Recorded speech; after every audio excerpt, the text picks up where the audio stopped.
Dear students, I am teaching you the 11th class mathematics. We are discussing about the trigonometry function. This class is very useful for the 11th class students and the students which are preparing for the JEE mains and JEE advanced. Today I will explain you the cosec theta, sec theta and cot theta. Cosec theta is the reverse function of the sin theta, that is 1 upon sin theta. Similarly sec theta जो है वो cos theta का reverse function होता है 1 upon cos theta, और cot theta tan theta का reverse function है, that is 1 upon tan theta. हम cosec थीटा, sec थीटा और cot थीटा के ग्राफ के बारे में डिस्कस करेंगे और देखेंगे कि इनकी वैल्यू किस तरीके से वेरी करती है. तो ग्राफ से पहुंचने से पहले मैं आपको कुछ बेसिक आइडिया देता हूं कि cosec 0 what is the value of cosec 0. क्योंकि ये साइन का रिवर्स है तो इसकी वैल्यू आएगी 1 अपॉन 0.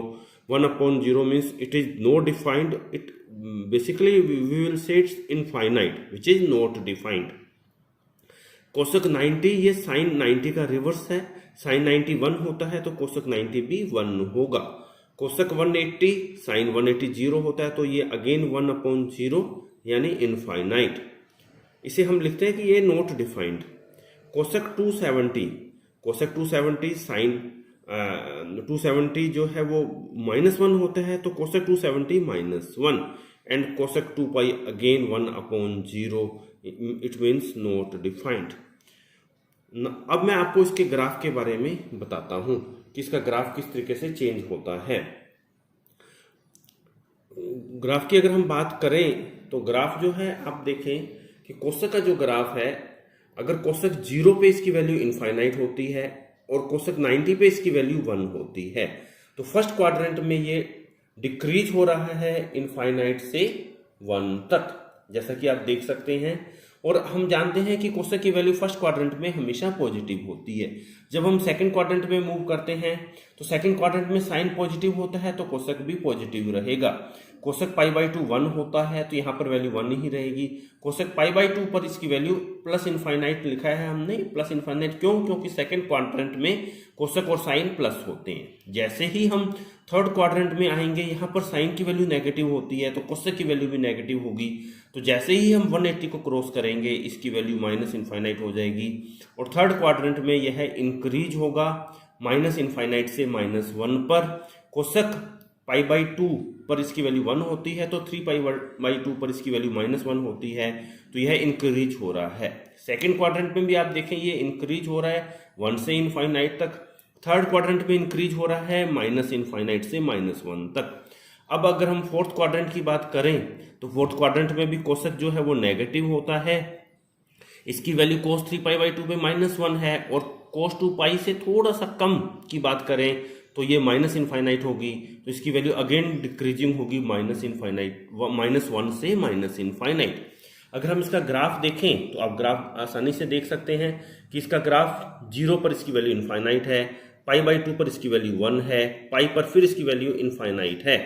और अगर हम आगे चलते हैं पाई से थोड़ा सा क्रॉस करते हैं तो इसकी वैल्यू माइनस इनफाइनाइट हो जाती है. 3π/2 पर -1 और अगेन 2π पर माइनस इनफाइनाइट. तो आप देख सकते हैं कि इसकी वैल्यू कभी भी +1 और -1 के बीच नहीं होती. तो cosec x का ग्राफ हमेशा +1 से बड़ा होगा या -1 पे से छोटा होगा. एक दूसरी चीज आप देख सकते हैं कि cosec x जो है कभी भी 0 और पाई पर डिफाइंड नहीं है तो ये थीटा = nπ पर डिफाइंड नहीं है. अब मैं आपको sec के बारे में बताऊंगा. sec जो है cos का रिवर्स फंक्शन है तो sec 0 = 1. क्यों? cos 0 1 होता है. sec π/2 1/0, cos π/2 0 होता है तो sec π/2 0 1/0 यानी इनफाइनाइट. sec π पर इसकी वैल्यू -1 आएगी. sec 3π/2 पे अगेन cos 3π/2 0 होता है तो 1 अपॉन 0. sec 2π cos 2π जो है cos 2π की वैल्यू 1 होती है तो sec 2π की वैल्यू भी 1 होगी. अब मैं आपको इसके ग्राफ के बारे में एक्सप्लेन करता हूं. तो sec का ग्राफ आप देखें कि फर्स्ट क्वाड्रेंट में इसकी वैल्यू प्लस होती है तो sec 0 पे इसकी वैल्यू +1 आएगी और sec π/2 पर इसकी वैल्यू प्लस इनफाइनाइट आएगी और ये इंक्रीजिंग ट्रेंड है 1 to इनफाइनाइट. यहां पर आप देख सकते हैं कि sec की वैल्यू फर्स्ट क्वाड्रेंट में प्लस होती है. जैसे ही हम सेकंड क्वाड्रेंट में मूव करते हैं सेक की वैल्यू नेगेटिव हो जाती है, इसलिए पाई बाई 2 को जैसे ही क्रॉस करेंगे इसकी वैल्यू माइनस इनफाइनाइट हो जाएगी और सेक पाई की वैल्यू -1 होती है। तो सेकंड क्वाड्रेंट में सेक की वैल्यू डिक्रीज होती है माइनस इनफाइनाइट से -1। फिर थर्ड क्वाड्रेंट में भी सेक की वैल्यू माइनस होती है क्योंकि कोस भी थर्ड क्वाड्रेंट में माइनस में होता है। तो सेक पाई पर इसकी वैल्यू -1 और 3 पाई बाई 2 से अगर थोड़ा सा कम रहेंगे तो इसकी वैल्यू माइनस इनफाइनाइट होगी। तो ये फिर डिक्रीज हो रही है -1 से माइनस इनफाइनाइट। हम जैसे ही 3 पाई बाई 2 को क्रॉस करेंगे तो यहाँ पर इसकी वैल्यू प्लस इनफाइनाइट हो जाती है क्योंकि फोर्थ क्वाड्रेंट में सेक और कोस दोनों प्लस होते हैं और sec 2 pi equal to cos 2 pi equal to 1। तो यहाँ पे sec 2 pi equal to 1 upon cos 2 pi equal to 1। यहाँ पर आप देख सकते हैं कि वैल्यू डिक्रीज हो रही है इनफाइनाइट टू +1। अगर हम इसकी ग्राफ की बात करें तो आप देखें सेक 0 पर इसकी वैल्यू 1 होती है, सेक पाई बाई 2 पर इसकी वैल्यू इनफाइनाइट होती है। तो ग्राफ इंक्रीजिंग ट्रेंड है। पाई बाई 2 से जैसे ही क्रॉस करेंगे इसकी वैल्यू माइनस इनफाइनाइट हो जाएगी, पाई पर वैल्यू इसकी -1 एंड अगेन 3 पाई बाई 2 पे माइनस इनफाइनाइट। फिर 3 पाई बाई 2 क्रॉस करेंगे तो इसकी वैल्यू प्लस इनफाइनाइट और अगेन 2 पाई पर इसकी वैल्यू 1 हो जाएगी। तो इस तरीके से इसका ग्राफ बनता है। इसमें भी आप देख सकते हैं कि इसका ग्राफ हमेशा +1 से ऊपर रहता है या -1 से हमेशा ग्राफ नीचे रहता है। और आप देख सकते हैं कि सेक थीटा जो है डिफाइंड नहीं होता। कब डिफाइंड नहीं होता? जब इसकी वैल्यू पाई बाई 2 और 3 पाई बाई 2 होती है। तो हम कह सकते हैं कि theta equal to 2n+1 pi by 2 पर यह डिफाइंड नहीं है। अब मैं आपको कोट के बारे में बताऊंगा। तो कोट जो है वो आप जानते हैं कि कोट हमेशा tan का रिवर्स होता है। तो cot theta equal to 1/tan theta. Cot 0 की value 1/0 infinite. Cot pi by 2 क्या होता है? क्योंकि tan पाई बाई 2 1/0 होता है तो कोट पाई बाई 2 पे 0 होगा। Cot pi again 1/0।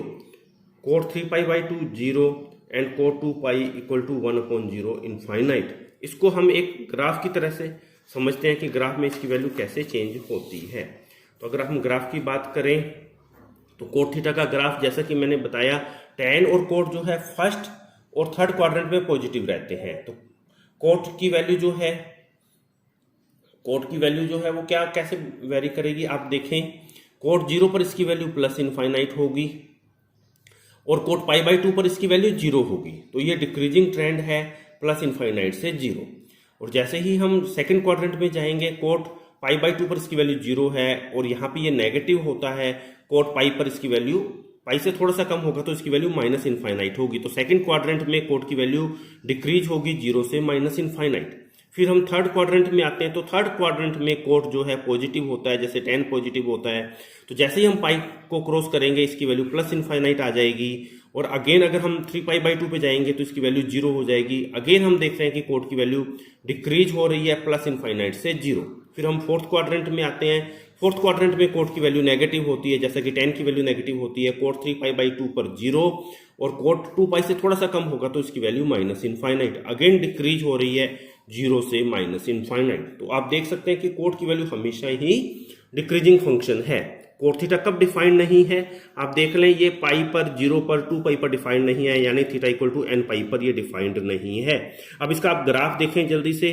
कोट 0 की जो वैल्यू होती है वो इनफाइनाइट होती है। कोट पाई बाई 2 पर इसकी वैल्यू 0 हो गई और कोट पाई पर इसकी वैल्यू जो है कोट पाई पर इसकी वैल्यू देखें माइनस इनफाइनाइट होगी।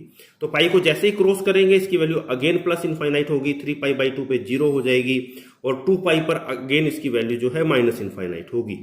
तो इस तरीके से आप देख सकते हैं कि हमेशा डिक्रीजिंग ट्रेंड होता है। तो इस तरीके से हम इसको समझ सकते हैं। तो मैं समझता हूं ये क्लास आपके लिए बहुत ही यूजफुल होगी। Thank you.